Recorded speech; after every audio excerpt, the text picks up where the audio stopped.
Introducing NASM One, NASM's ultimate membership program. Unlock access to everything your fitness career needs to succeed. Unlimited CEUs, free courses, access to our premium app, and exclusive discounts, all for $35 a month. NASM One is best-in-class tools, cutting-edge certifications, confidence in your craft, and everything you do as a personal trainer made easy, so we can achieve our greatest goals together as one.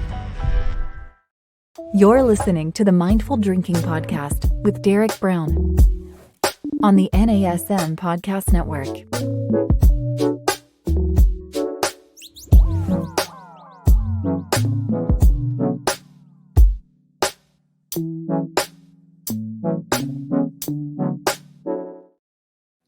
Thank you for joining the Mindful Drinking Podcast, where we talk about mindful drinking, no and low alcohol cocktails, and social wellness. I'm Derek Brown, your host. I am an NASM certified wellness coach, award-winning bartender, and author of Mindful Mixology, a comprehensive guide to no and low alcohol cocktails. Now, before that book, I wrote another book called Spirit, Sugar, Water, Bitters, How the Cocktail Conquered the World. And that book is about the history of the cocktail. And I spent a lot of time, in fact, that's been my entire career, learning about spirits and cocktails. And wine and beer, too, is thrown in the mix. So I'm a beverage professional, I guess you can say. And now that I've focused on mindful drinking, it's a slight change, a deviation from that. But ultimately, it's along the same path for me. It's offering options. It's offering choices for people to drink something delicious. But in the past, I spent a lot more time learning about cocktails and spirits with alcohol. And so one of my roles and one of my jobs was as a spirits judge. Now, this seems like a dream job for many people. And in fact, I really did love that job. And what it is that I have an array of different spirits, tequila, bourbon, vodka, what have you.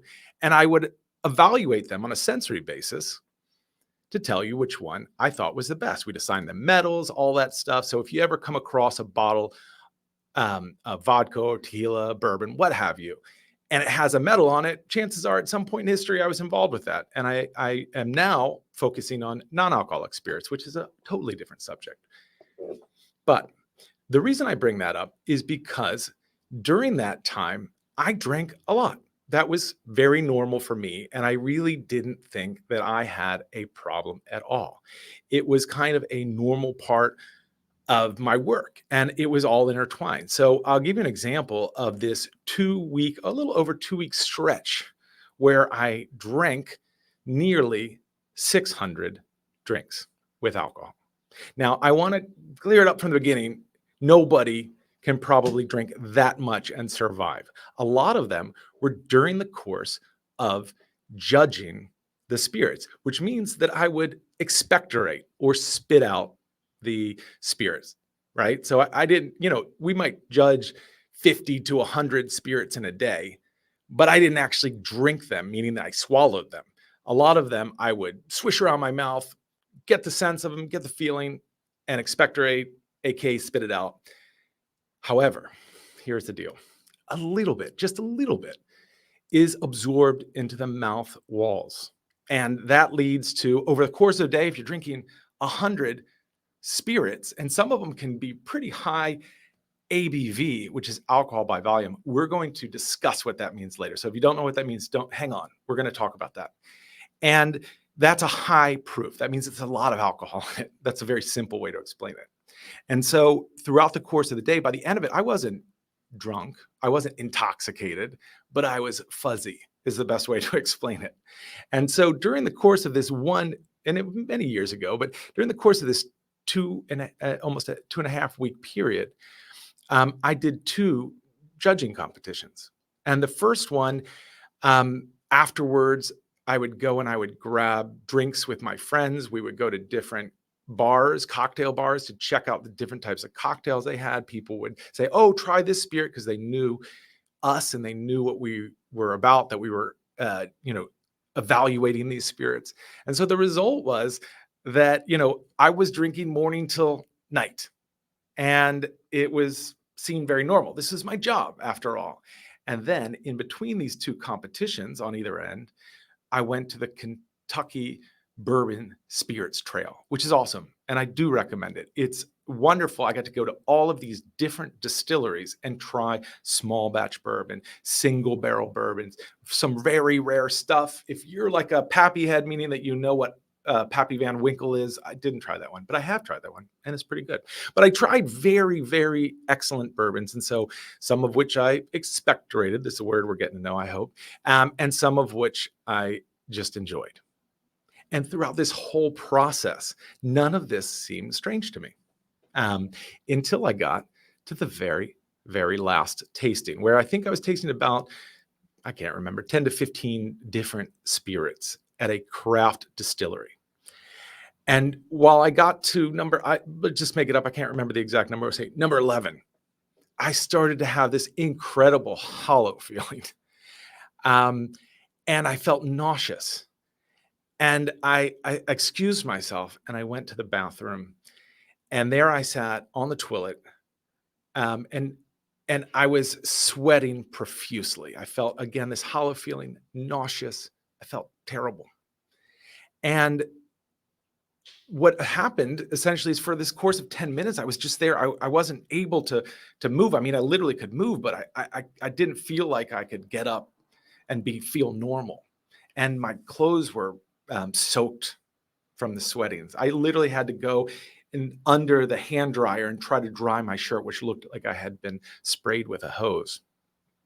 I got a knock on the door, and it's the distiller saying, "Are you okay?" Which any reasonable person would ask. And I said, yeah, I think it's just food poisoning. I'm feeling a little sick. But it wasn't food poisoning. At least I don't think so. I never got checked up. But I think in retrospect, what it likely was is that I had overworked my liver. My liver was telling me, stop. You drank 600 spirits in the course of 2.5 weeks, almost 2.5 weeks. That's too much. Okay. And so that's an extreme story. And I survived that fine. But that was a mark along the way where I crossed a boundary and I knew that was too much. And I think that even if you drink a little bit, that's how most of us find out where our boundaries are. We cross the line and then we figure it out. So what often happens is you'll drink too much, you'll wake up the next morning, you'll feel terrible, this array of negative effects that we know is a hangover. You have brain fog, you have headache, you have, nauseous, whatever. There's even something that a writer called the metaphysical hangover, which I've also felt, where you just feel this great sense of anxiety. Like, what did I do last night? And I think that you feel all of these things or some of these things from drinking too much. And you know that you've crossed the boundary and you drank too much. So there's a lot of room, a lot of wiggle room in between the descriptions I gave of my experience, what somebody might have. But here's the kicker, is that even one drink for some people can induce a hangover. Even as much as, and we're going to get to what this word means too, as much as 0.03% BAC or blood alcohol content can cause a hangover. And that is considered not very high overall. So if you've had just one drink and you felt hungover and you think, well, that's strange, it happens. That's real. So what I want to do with this episode is I want to help you draw the line, especially if you want to become a mindful drinker and thoughtful, and you are still consuming alcohol, because some people aren't consuming alcohol, then I want to help you draw the line before you cross it. Because I think that's the important thing, right? You want to make sure that you understand where that line is. Whether you cross it or not, that's your business. But at least you understand where it is before you get to the point that you are intoxicated. And so to do that, I have to explain a couple simple concepts. So let's start with the first one, which I already mentioned. ABV, alcohol by volume. And I mentioned this in previous episodes too, but let me just clarify really what it is. It turns out that alcohol, pure alcohol, is not something that we normally consume. If you're drinking the most quote unquote pure alcohol, you're drinking something that's like 95% ABV. There's still a percentage of it that is water and or other substances. And so, in fact, it has to be in order to be liquid, right? And so a lot of the alcohol that you are consuming, if you are drinking, is going to be around 40% ABV, right? Alcohol by volume. So let me explain what that means. If you had 100 red Solo cups and they were all filled with this substance, then 40 out of 100 would be filled with just pure alcohol. So that's essentially what ABV is. But it gets a little bit more complicated in the sense that there are different types of beverages, and each one kind of has a different range of alcohol by volume, or ABV. So let me just go over a couple common beverages and what their ABV usually is. And I say usually because it can really, really range depending on the producer, depending on what materials they used, et cetera, et cetera. But let's start with beer. So beer is something that is generally around 4 or 5% alcohol. It can get much higher than that. In fact, there's these high gravity beers that get 8, 10%. There's even these experimental beers that can be as high as spirits at 40%. That's not what we're usually talking about. When we talk about beer, we're talking about, your most common brands, and those are going to be 4 or 5% alcohol, which I would say on the spectrum of things is fairly low. In terms of the word low alcohol, there's only really one legal definition when it refers to spirits, wine and beer, and that's low alcohol beer, which is considered 2.5% ABV or less. But generally, I would consider beer at 5% a fairly low ABV. Next up is wine. Wine is usually around 11 to maybe 16% alcohol. And we're talking the fact that like white wines tend to be lower alcohol and red wines tend to be higher alcohol. This isn't always the case, but that's a general rule. So those are going to be 11 to 16% alcohol. And then you get to spirits, and you have spirits that are usually around 40%. If you're drinking a commercially normally available vodka, it's probably 40%. Same with bourbon, same with tequila. And so that's considered obviously a much higher alcohol by volume. You're listening to the Mindful Drinking Podcast. My name is Derek Brown, and I welcome you. We're talking about spirits, beer, wine, and something called alcohol by volume in the context of drinking too much. So let me get right back into it. We were talking about spirits and how they can get up as high as 40%. There are some quote unquote lower alcohol spirits, and those might be around like 30%. An example would be soju. Soju is similar to vodka only in a few ways. Actually, in the sense that it's clear, that it can be made from a lot of different types of substances, including things like sweet potatoes and rice. If you've seen it before, it's available from Japan.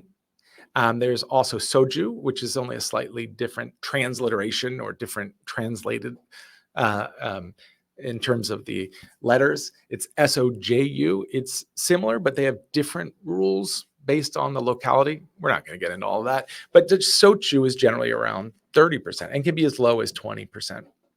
So that's considered a low alcohol spirit, but I would not say in the context of all of those, beer, wine, and spirits, that is low alcohol.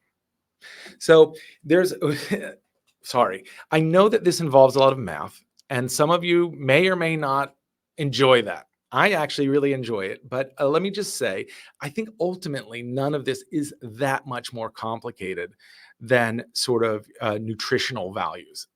So that's, I realize it's something different. It's something new for some of you, but if you're used to looking at, the percentage of riboflavin in your cereal or what have you, don't eat cereal. Cereal's terrible for you.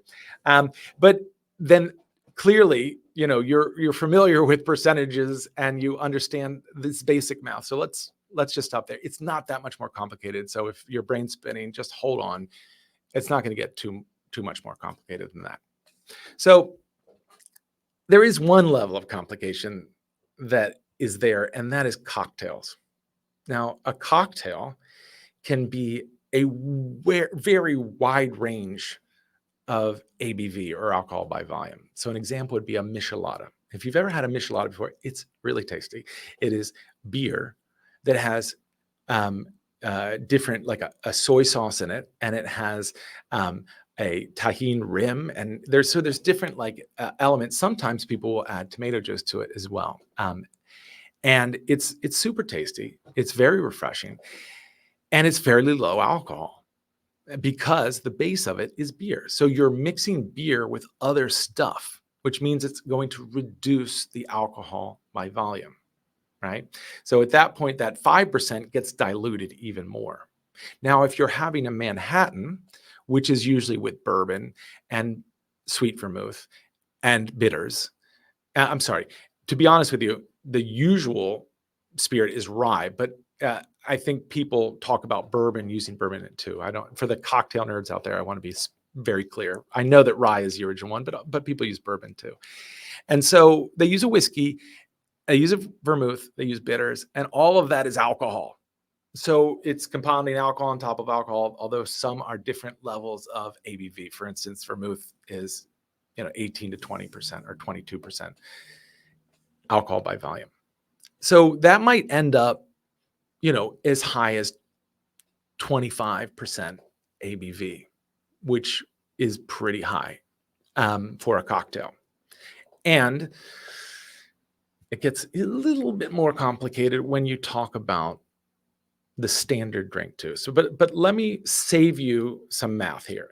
If you are trying to figure out the alcohol by volume of a cocktail, I've already done it for you. And some other people have too. There are online resources that you can go to, and you can enter in the ingredients, and it'll tell you exactly what the ABV is, which I think is really cool. So I work with Epicurious, which is an online magazine about food and drinks. And me and Maggie Hoffman created a ABV calculator. So you can just go on there and you can find out exactly how much ABV is in your cocktail. So don't put the pen and paper away. We got you. Now, I mentioned a standard drink. And if we're looking at the reference for what you should be drinking, not should be, because if you don't drink alcohol, don't start now. But the recommended guidelines in the United States are one standard drink for a person assigned female at birth, and 2 standard drinks for a male assigned at birth. So that is the context of kind of recommended daily guidelines. Don't go higher than that. And that's still confusing, right? Because of what is percentage or what have you. So usually what it is that's 1 shot of 40% spirit alcohol. And that shot is going to be 1.5 ounces.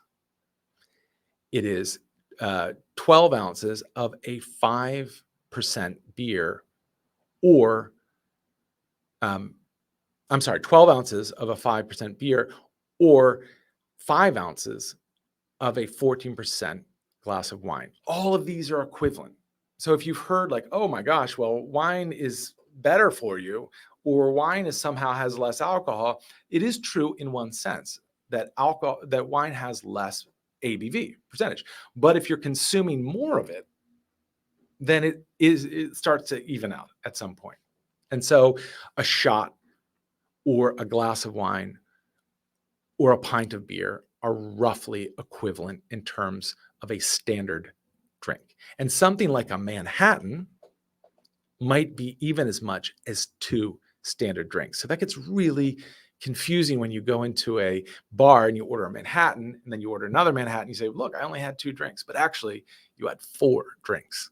And so it's really important to understand, if that's your common drink, what that percentage is and what the volume is. So as a bartender, I can tell you that usually we don't mind sharing the recipe. So you can always ask somebody, how much whiskey did you put in there? And they can say, oh, I'll put 2 ounces or whatever.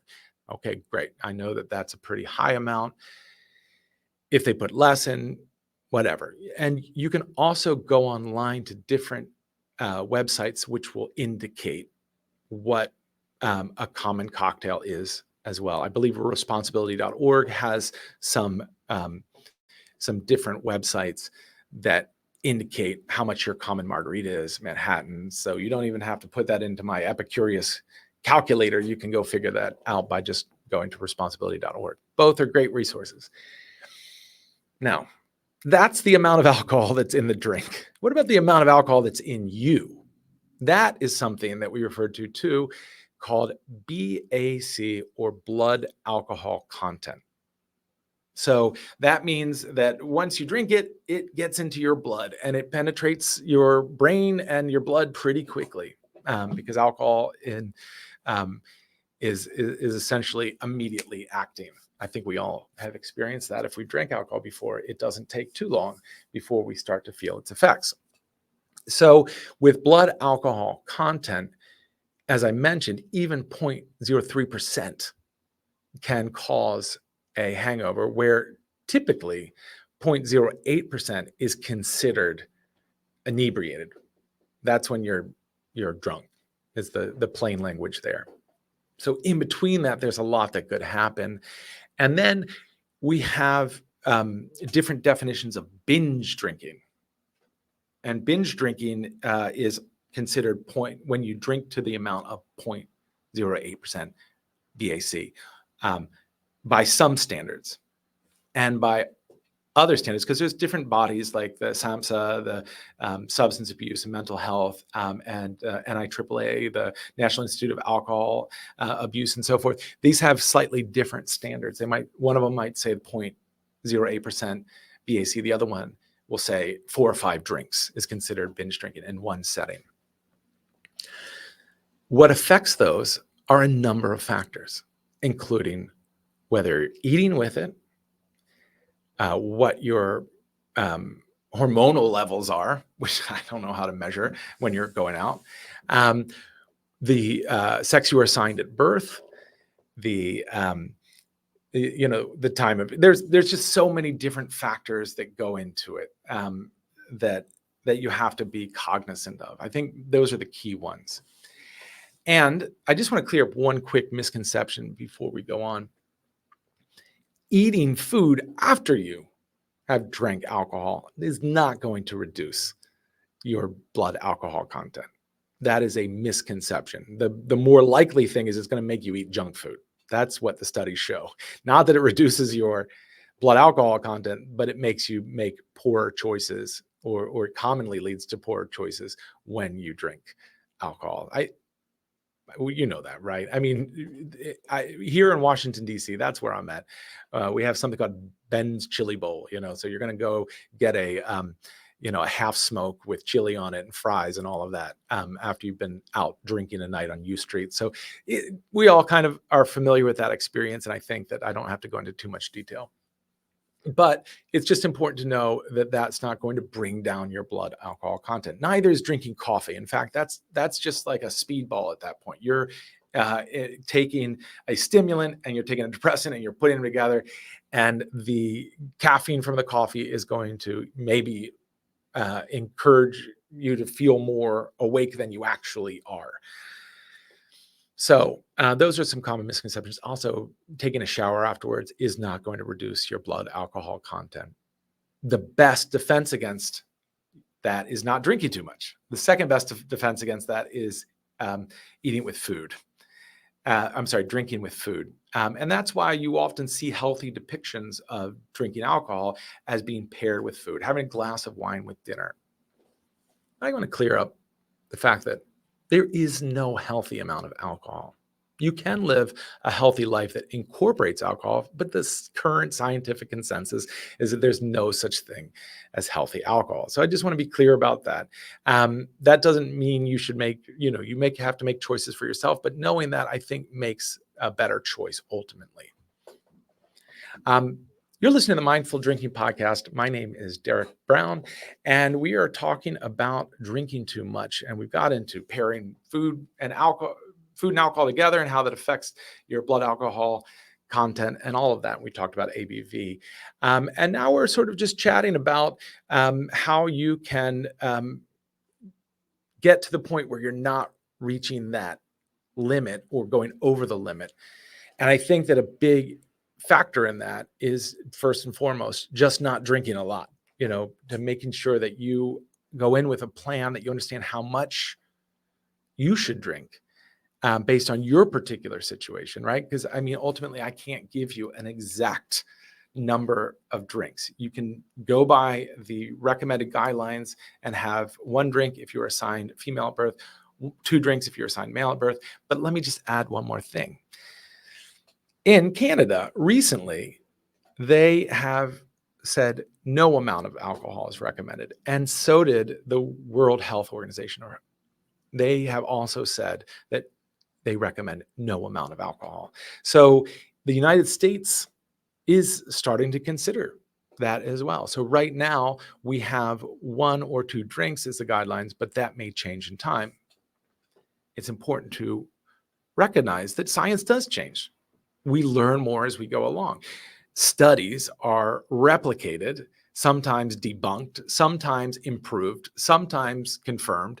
And all of this leads us to a greater and greater understanding of what we can drink or not drink. And so I think that if you've heard recommendations in the past that it's great to drink wine with food and that's healthy, or you've heard that you can, as long as you drink beer all night, you're fine. Some of these are based on either outdated studies or they're based on ideas that people, just colloquial ideas that they have. And I'm trying to give you at least a clearer picture of how you can really look at things like ABV and BAC, alcohol by volume, and blood alcohol content, and consider where your own limit is at. So with that said, the last thing I want to talk about is the hangover. So clearly, we do sometimes drink too much. And that was a part of my experience too. So I'm not clutching my pearls here and saying you should never be hungover, even though there are some dangers associated with that. And it's important to know those dangers too. But for a lot of us, the biggest danger there is it's going to wreck our day and wreck our sleep. So I think the best way to avoid a hangover is by not drinking too much. And obviously you can do that by not drinking at all. But I would say that going into a night where you know that you're going to consume alcohol, making sure to pace yourself, because time is a factor in this.